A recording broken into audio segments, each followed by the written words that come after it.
Don't fuck with my team. Even my bitch is still a sweet 16. Innocent look back like 94 or 89 with an infrared beam. Et salut à tous, c'est BW pour la chaîne DreamTech et on se retrouve pour le test 3 mois et demi plus tard du Xperia Z5 pour dire du coup mon avis sur celui-ci. Il ne faut pas vous attendre à quelque chose d'exceptionnel, ça va être un avis qui est plutôt négatif dans le sens où j'ai pas mal de choses à redire là-dessus. On va direct commencer d'ailleurs.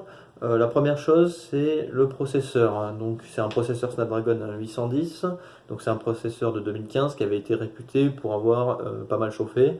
On proposait même de se rabattre justement sur le Snapdragon 801. Je m'attendais pas à ce que ça chauffe autant, et pour le coup ça chauffe vraiment beaucoup, et pas qu'en utilisation poussée.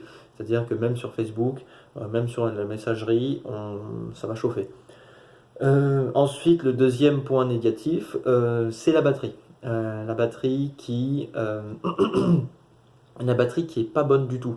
J'avais un Galaxy S6 bien avant même. On est à peu près sur la même qualité de batterie, c'est-à-dire celle où il va être 16 heures et on va se dire qu'on ne pourra pas tenir la fin de journée. C'est le gros défaut de cet appareil, et c'est vrai que quand on est habitué à ce que fait Sony jusqu'à présent, c'est-à-dire on est à peu près à 2 jours d'autonomie, en tout cas sur la série Z, le Z5 est le mauvais élève. Troisième point négatif, c'est l'appareil photo qui fait de très beaux clichés, qui a un très beau cachet, en tout cas même meilleur que le Galaxy S6, mais qui a un problème de retardateur. Ça doit être dû au processeur. L'appareil photo fait de beaux clichés, mais a du retard. À chaque fois qu'on appuie, il va prendre du temps avant de prendre le cliché. Que ce soit à l'extérieur, à l'intérieur, quel que soit le temps, quel que soit le moment de la journée, il va y avoir un effet retardateur. Ensuite, le capteur d'empreinte digitale, il n'y a rien à redire, même si c'est vrai que le placement est un peu particulier. Maintenant, ça c'est un choix personnel.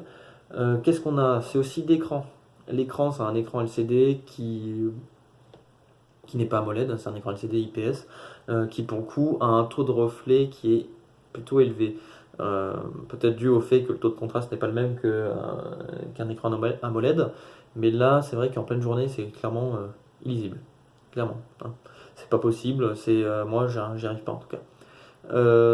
C'est d'ailleurs pour ça du coup que je vais le changer au bout de 4 mois du coup, alors qu'en général moi je suis plus sur un rythme de 6 mois à 1 an.